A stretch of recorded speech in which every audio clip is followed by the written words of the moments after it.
Boa noite, professora Úrsula. Tudo bem? Então, aqui a gente vai apresentar nosso trabalho final de radiações guiadas. Eu e o Arthur César. A gente ficou com a antena biquad impressa de dois elementos. Deixa eu só ver se tá gravando mesmo. Tá gravando. Beleza, então vamos lá, introdução. Muito pouco a gente conseguiu encontrar aqui no Google e tal. Essa parece que é a antena mais mística que eu já vi na minha vida. Mas vamos lá, em 1951, esse camarada aqui, ó, desenvolveu ela. Ela, né? Ela desenvolveu ela, é uma mulher, perdão. Ela era missionária e engenheira cristã lá de um órgão, que eu não sei o que é, infelizmente.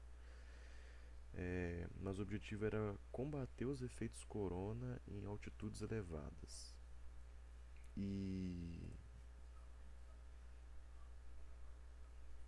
aconteceu também a destruição das antenas Yagi-Uda que eles utilizavam lá, né?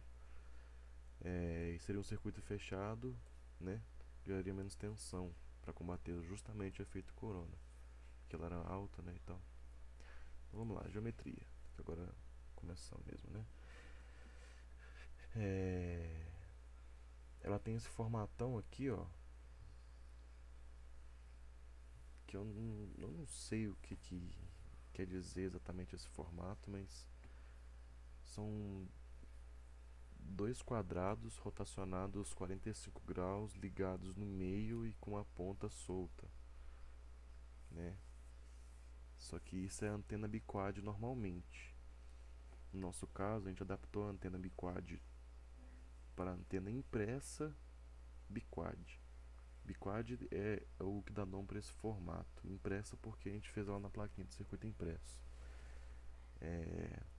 No caso de dois elementos, porque tem dois quadradinhos aqui. Se tivesse quatro quadradinhos, que nem a gente já viu no Google, que outras pessoas fizeram, seria uma biquad de quatro elementos. Biquad deve vir de biquadrada, né? Dois quadrados. Mas a biquad de quatro elementos não é a tetraquad, né? Continua biquad de quatro elementos. Enfim. Então vamos lá. Normalmente essa antena é composta por um fio rígido condutor, um cabo coaxial, um conector para cabo coaxial bem no centro dela, conectando a fase e o terra, e o plano de terra refletor atrás. Possui uma infinidade de formatos característicos com dimensões calculadas a partir dos parâmetros de operação desejados. Vamos lá.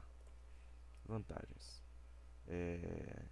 Ela é pequena, peso reduzido, baixa complexidade, mais ou menos, mas vamos lá. Baixo custo, isso é verdade. Maior ganho quando comparada com uma dipolo simples. Maior largura de banda, isso a gente conseguiu comprovar na prática. Quando comparada com uma dipolo normal. Maior distância de operação quando comparada com uma dipolo normal. Vamos lá, desvantagens. Baixa eficiência de radiação, radiação unidirecional, radiações indesejáveis e polarização cruzada. Vamos lá. O que a gente utilizou de inspiração para poder fazer a antena? Aqui eu joguei um slide bem carregado, né? Para mostrar todas as inspirações mesmo, como se fosse meio que um brainstorm de tudo que a gente conseguiu compilar do Google para poder fazer essa antena, uma vez que não há dados técnicos suficientes sobre essa antena no Google, concretos, né? Então a gente partiu muito mais dessas imagens que vocês estão vendo do que de uma monografia de TCC de alguém que estudou por anos e anos essa antena, sabe? Então vamos lá. Perceba que todas mantêm o conector no meio, sendo que a fase vai conectada à parte do vértice que é única, né? E o terra é aterrado na carcaça do conector. Nessa, nessa, nessa imagem que dá pra ver isso também.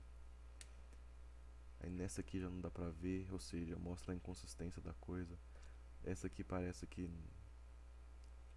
nem tem segregação, tá vendo? Essa aqui parece estar soldado, mas não dá pra entender direito. É, essa aqui já mostra dois pontos aqui, ó, conectando a fase e o terra, que tá certo, né? Aqui também é a mesma coisa. Essa outra aqui também. E essa aqui também. Ou seja, todas elas consistem com o pino central do conector sendo a fase, sendo o início da antena, né? E a fase correndo e irradiando as quatro arestas e três vértices até retornar para o terra, que está novamente conectado à carcaça do conector. Agora o meu amigo Arthur vai falar um pouquinho sobre a simulação. Olá, professor, eu sou o Arthur e eu vou falar um pouco agora. Opa. Olá, professor, eu sou o Arthur e eu vou falar um pouco agora sobre a simulação que a gente fez. A gente utilizou o software CST para fazer a simulação eletromagnética da antena e a gente, nas antenas que a gente encontrou na internet, a gente viu algumas divergências quanto ao ponto central. Então a gente resolveu fazer como está na imagem aí, as trilhas inteiras e no meio delas, de cada um dos braços, um, um buraco para passar o terminal do conector. Além disso, para modelar a antena no software, a gente fez de forma parametrizada para o tamanho do braço, que seria o lado do quadrado que compõe a antena, é, a espessura e o gap, que seria a distância entre o braço superior e o braço inferior. Assim, depois de modelar a antena no software, a gente passou para otimização. Aqui na primeira imagem a gente pode ver, a gente selecionou os parâmetros que a gente usou para construir a antena, que foi o comprimento do braço, a espessura da trilha e o gap entre os polos. Aqui a gente pode selecionar o valor mínimo e máximo e também o valor inicial que o software vai começar a otimização. No lado direito, a gente selecionou o objetivo, ou seja, a gente colocou o parâmetro S na frequência entre 2.4 e 2.5 e o objetivo seria menos 15 dB nessa faixa de frequência. Aqui está o resultado obtido depois de alguns passos. É, a gente, o software não conseguiu convergir para menos 15 dB, ficou ali entre menos 12 e menos 14. E a gente pode ver que o gap ele ficou em 0.1, que foi o valor mínimo setado para o otimizador. Então, a gente acredita que se pudesse ter um gap menor, o resultado seria mais interessante. Porém, a gente achou que um gap menor que 0.1, a gente não ia estar conseguindo imprimir para fazer a antena na prática.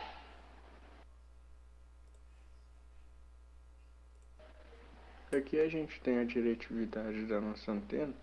A gente pode ver que é, o refletor, que é o plano que está por baixo da antena, faz muita diferença aqui, porque o esperado seria que fosse praticamente um lóbulo desse para cada um dos lados. Porém, a gente vê que só tem pro lado esquerdo, ou seja, 90 graus. É, e esse 90 graus, olhando na primeira figura lá da simulação, ele vai estar na direção de W, ou seja, saindo da placa. No caso aqui seria vindo até a nossa cara, né?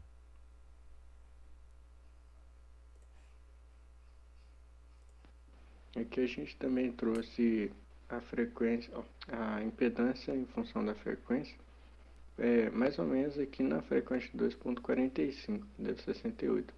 Em 2.4 deu mais ou menos 60 e em 2.5 deu 70. Então ficou dentro dessa faixa aí.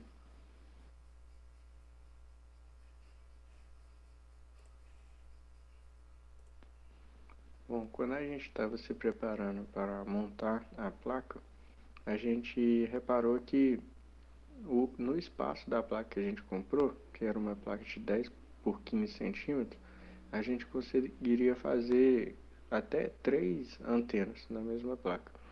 Então a gente pensou que a gente poderia estar diminuindo a área do refletor para poder caber mais antenas e ter mais, vamos dizer assim, né, mais chances de acertar.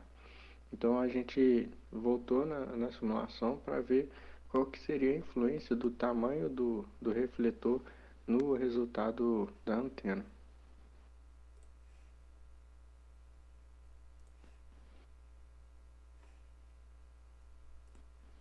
Então a gente refez duas simulações. Uma considerando que a gente teria cortado a placa no meio e outra simulação considerando que a gente tinha cortado a placa em três segmentos. É, Essa aí é uma imagem da placa cortada em três segmentos. O comprimento dela foi diminuído por 3 e a largura foi mantida.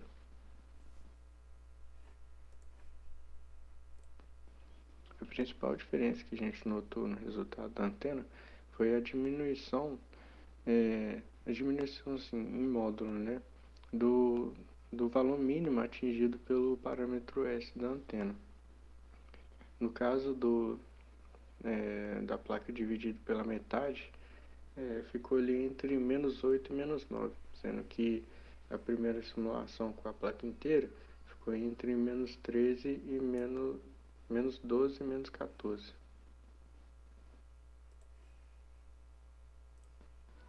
Agora essa é a simulação para a placa dividido em três segmentos e aqui a gente vê que o, o ganho do parâmetro S já caiu para -8 dB. Então a gente conseguiu concluir que quanto menor a área do refletor embaixo da antena, menor seria o módulo desse ganho. Ou seja, se a gente conseguisse uma placa maior, talvez o módulo desse ganho chegasse a -15, mais ou menos. A gente não chegou a simular um refletor maior porque a maior placa que a gente podia conseguir era a 10 por 15, que era a que a gente comprou. Então a gente não viu muito sentido em trazer a simulação que é maior do que a gente já tinha feito. Agora falando um pouquinho sobre os materiais utilizados. Primeiro a plaquinha, né? No caso aqui eu comprei para minha dupla e para a turma toda de uma vez. Então coloquei os anúncios aqui de uma escala de 10, mas entenda que o preço é só dividir por 10 que tem o resultado aí, né? Beleza, então a gente comprou essa plaquinha aqui, ó, de 10 por 15 centímetros. Ela, nas especificações técnicas dela, fala que é de FR4 com a permeabilidade lá de 4.3 e ela é cobreada dos dois lados. Beleza. O conector. O conector foi o indicado pela professora, que é o KLC SMA fêmea reto para a placa de circuito impresso 3060. Aí, qual que é a moral do conector? Ele tem 4 perninhas. Essas 4 perninhas aqui estão ligadas a essa base e essa base está ligada à carcaça do conector, ou seja, ao terra do conector. E o pino central é a fase do conector. Beleza, ou seja, isso aqui dava uma gama de possibilidades bem grande pra gente. Comprei também o cloreto férrico lá, o percloreto, para poder corroer a plaquinha de cobre na hora que fosse fazer o processo, né? E utilizamos também alguns materiais auxiliares, como durex, lixa, caneta permanente. Beleza, agora falando sobre o processo de fabricação. A primeira tentativa nossa foi com papel fotográfico mesmo, normal, porém não nos atentamos com qual tinta que ia ser utilizada na hora de fazer a impressão. E quem imprimiu para nós, imprimiu utilizando as impressoras a jato de tinta laser, que não ficou bacana a impressão. Perceba que nessa imagem aqui da direita, embaixo, o gap não existe. Então a gente teve um problema muito grande com a resolução de imagem, resolução de impressão e balancear tudo isso, né? Porque a gente percebeu na simulação que quanto menor fosse o gap, melhor seria a nossa antena. Então era muito importante que a gente conseguisse ter uma impressão de extrema qualidade com o mínimo gap possível, sabe? E como você pode ver, a gente fez um gap tão pequeno que a impressora, a jato de tinta laser normal, não conseguiu nem entender o gap, porque está menor do que a precisão dela. No caso, eu pedi para a pessoa imprimir várias vezes e acabou que algumas deram certo, como aqui de cima deu certo. Imprimimos também tanto colorido pelo software, que saiu esse roxinho bonito, ou preto e branco mesmo, mas isso a gente verificou que não faz diferença alguma. E depois de algumas tentativas a gente conseguiu fazer o gap acontecer. Só que, como eu disse, a gente não se atentou com a tinta que foi utilizada. Então, quando a gente tentou fazer o processo de transferência da tinta do papel fotográfico para a nossa placa de circuito impresso, nada aconteceu, porque foi impresso com tinta laser mesmo. Aí eu fui numa gráfica e pedi para imprimir papel transfer, que é o próprio utilizado para a placa de circuito impresso, que é esse papel aqui, que eu fui lá na gráfica tirar uma foto da impressora. No caso tem várias antenas porque o preço de imprimir uma vez ou 100 vezes era o mesmo, e cabiam 100 antenas no espaço de impressão dele, que era de meio metro por 1 metro.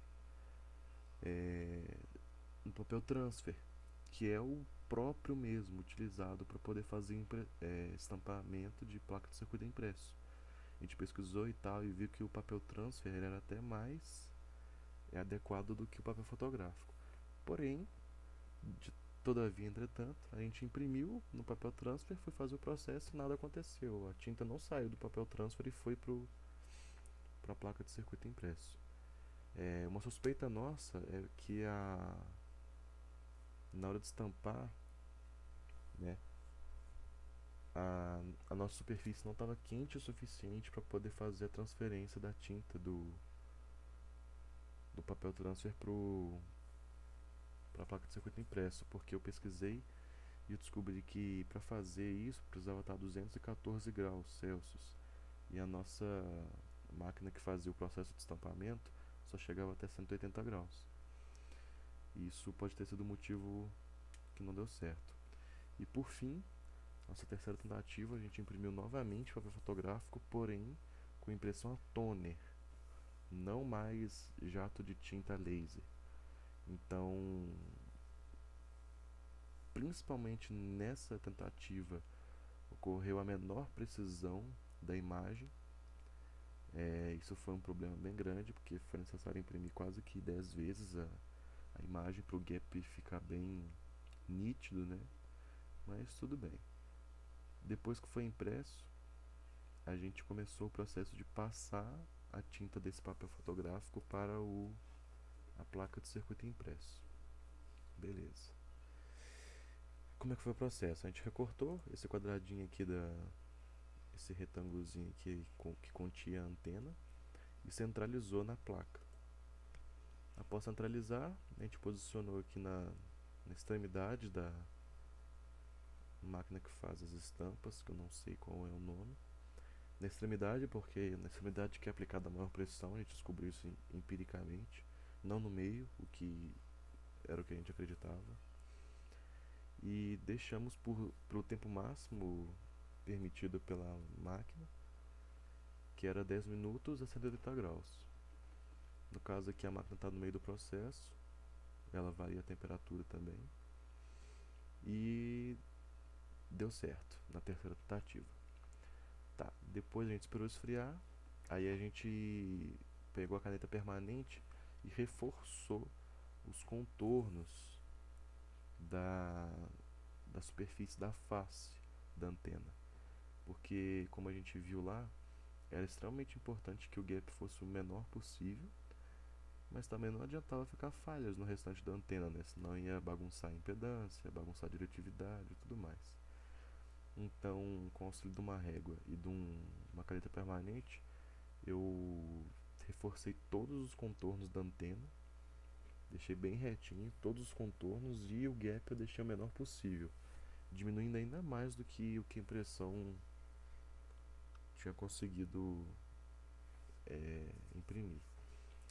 E o plano de terra, né, o verso da antena, simplesmente colori toda de preto por precaução, né? Após isso eu cobri o plano de terra todo com durex, mesmo estando tingido por precaução mais uma vez. Amarrei uma cordinha para facilitar a oxigenação, né, na hora de fazer o processo de corrosão. Mergulhei no percloreto e fiquei mergulhando, oxigenando, até que uma hora eu achei que estava razoável, né, e tirei a plaquinha. Então, aqui, né, terminando o processo, eu fui tirando e colocando, fui percebendo que a placa tinha deixado de ficar cobreada e começou a ficar com essa cor de placa mesmo. Percebi que os contornos aqui com a caneta permanente deram super certo, e que o plano de terra também deu certo. Aí beleza, tirei a antena, lavei, né, enxaguei para tirar o percloreto e tá aqui a antena. Fechou. Aí o que acontece? Como eu tava com muito medo do percloreto entrar por dentro do durex e começar a corroer o plano de terra, eu, além de tingir o plano de terra e colocar durex, eu deixei o durex sobrando nas extremidades a fim de fazer com que ele passasse para a outra face, né, frente da antena, para que dessa forma tivesse uma tripla proteção, né, nas extremidades, porque a gente percebeu que nossos colegas que não corroeram o verso da placa, né, que utilizaram o plano de terra como nós, tiveram muitos problemas com o percloreto corroendo um pouco das extremidades do plano de terra, né. Aí o que acontece? Sobrou umas rebarbas aqui do lado, né? E a gente foi limando essas laterais aqui, lixando para poder retirar, né? Então, nem todos os processos a gente gravou, né? Nem tirou foto, mas vou falar de alguns aqui mais braçais ainda, né? E menos interessantes que a gente fez e que não foram registrados fotograficamente. Primeiro, como eu disse, foi o lixamento da superfície coberta por caneta permanente, que era o verso, né? Então a gente tirou o durex e lixou grossamente, né? Para poder tirar essa tinta de caneta, e depois passou bombril para tirar finamente a tinta da caneta, né? Fizemos o mesmo com as beiradas. A gente limou primeiro, aí depois a gente lixou um pouquinho e terminamos com bombril. Depois disso a gente fez a furação da placa para poder fazer a inclusão do conector aqui nos furinhos. Então eu, quando fiz a remarcação com a caneta permanente eu deixei bem evidente aqui os furinhos, com a maior precisão que eu consegui. Só que parece que na hora de fazer a corrosão os furinhos foram corroídos, só que eles perderam muita precisão. Então o Arthur ele teve que dar, um, dar uma raça lá para poder fazer uma boa furação na placa. Só que não apenas isso. Se eu fizesse puramente a furação da placa, como o plano de terra estava existente, na hora que a gente colocasse o conector, tanto o plano de terra quanto a antena iam encostar no conector ao mesmo tempo. E isso era extremamente indesejado, porque a gente queria que só a carcaça do conector encostasse no plano de terra e só o centro do conector encostasse na antena propriamente dito. Então o nosso amigo ele teve que alargar os furos. O furo do plano de terra ele teve que alargar no lado da antena, e o furo da antena ele teve que alargar no lado do plano de terra. Dessa forma, os pinos do conector encostavam apenas em uma face ao mesmo tempo, para evitar que ocorresse circuitos fase-terra, né, entre os terminais do conector, o que seria extremamente indesejado, porque além de bagunçar completamente a antena, ia também, né, poder acarretar em estragar algum equipamento de teste e tal. E isso é extremamente desejado. A gente então, além de a gente alargar os furos, a gente tentou cobrir com fita isolante para ter uma dupla proteção, para que não ocorresse de forma alguma curto-circuitos fase-terra da antena, né? Para poder impedir completamente que os terminais cortados do plano de terra, os terminais cortados do conector que tocassem no plano de terra também tocassem na antena. Então a gente cobriu o pedaço do conector que faceava o plano de terra com uma fita isolante para poder evitar que isso acontecesse. A gente já parou, né, que não acabei de dizer, os terminais indesejados do conector, porque vieram 4, a gente utilizou apenas um. A gente posicionou o terminal, né, nos furos que a gente realizou e soldou. Na hora da solda não tivemos muitos problemas, porque era uma solda meio simples. Derretemos o estanho apenas e cobrimos, fazendo a maior área de contato possível entre o estanho, o pino e a placa. E fomos para os testes logo em seguida. Então, chegando aqui nos testes, a gente fez 2 testes com a antena no laboratório da Úrsula. Um deles vai medir o ganho da antena em diversas faixas de frequência. Então vamos lá. Isso aqui deu um resultado bem diferente do que a gente estava imaginando, porém não necessariamente foi um resultado ruim. Vamos lá, a gente projetou a antena para funcionar a mais ou menos menos 12, menos 3 dB em 2.45 GHz. O que aconteceu é que na prática ela estava atingindo um pico menos 6 dB em 2.72 GHz. Ok, isso é menos da metade e é um pouquinho acima da frequência desejada.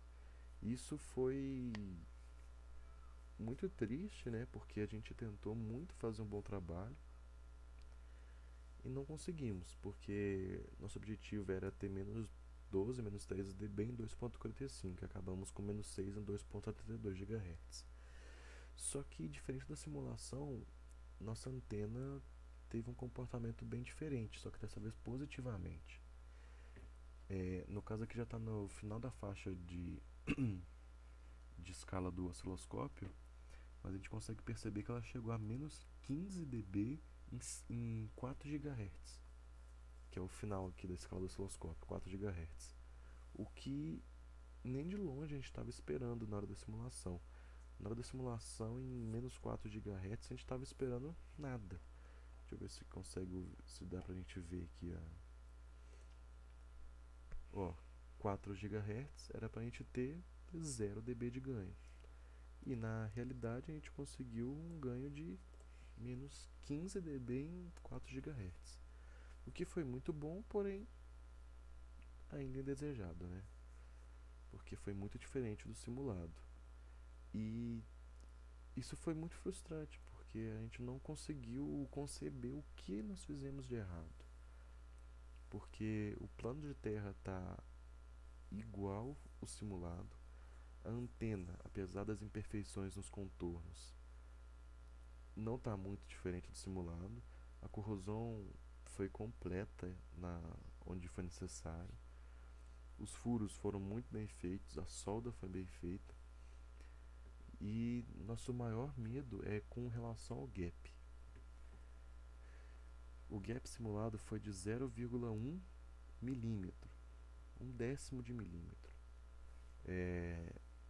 Nitidamente a gente não conseguiu ter esse grau de precisão na placa, mas a gente utilizou uma pinça minuciosa para poder retirar o cobre, né? E é muito complicado poder retirar o cobre, sabe? E a gente acha que nossa trilha ficou com meio milímetro, 0,5 milímetros, sendo que o simulado era para ter 0,1 milímetros. E isso com certeza bagunçou a antena. Mas a gente não achava que ia bagunçar tanto assim a antena, né? Vale ressaltar também que a gente teve inúmeros problemas na hora de fazer essas medições e que elas estavam extremamente inconsistentes. Então a gente teve que remexer bastante no equipamento de teste para poder medir nossa antena, por vários motivos. Primeiro porque na primeira testagem que foi realizada, nossa antena estava dando um ganho extremamente alto, baixo, né, no caso, mas bom, em uma faixa de frequência gigantesca, como se ela fosse uma banda ultra larga e muito com ganho absurdo, o que definitivamente não condizia com a realidade. Então, com o auxílio da professora Úrsula, a gente conseguiu verificar que isso se dava por vários motivos.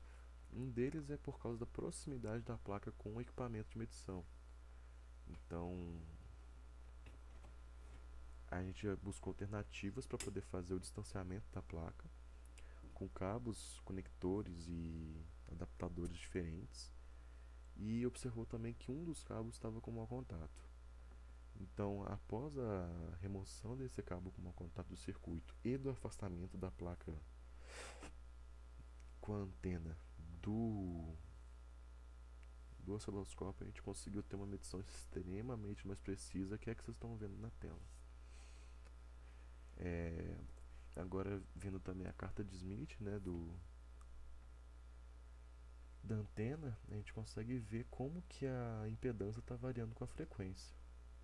Então, essa carta de Smith aqui deu um espiral que definitivamente não condiz com o que foi simulado, e isso é extremamente inexplicado. Essa aqui era para ser a variação da impedância, né, conforme a frequência, de 1 até 4 GHz, como vocês estão vendo. Então era para variar assim de 70 até 0, depois de 0 até 110, depois de 110 até 0 de novo, e depois de 0 até 20, fazendo esse chapéu de bruxa aqui no gráfico de impedância conforme a frequência aumentava. Só que o que a gente pôde observar na carta de Smith não tem nada a ver com isso. A impedância foi aumentando progressivamente conforme a frequência foi aumentando. E só. Os mesmos problemas que aconteceram no teste anterior aconteceram também neste. E quando estabilizou no outro teste, estabilizou neste também, com o distanciamento e a troca do cabo. Então a gente não suspeita que possa ter sido um problema de teste, não mais, não mau contato mais, e que isso é uma diferença muito do real para o simulado, né?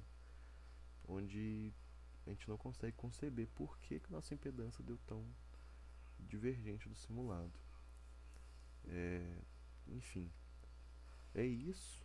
Espero muito que vocês tenham gostado e muito obrigado.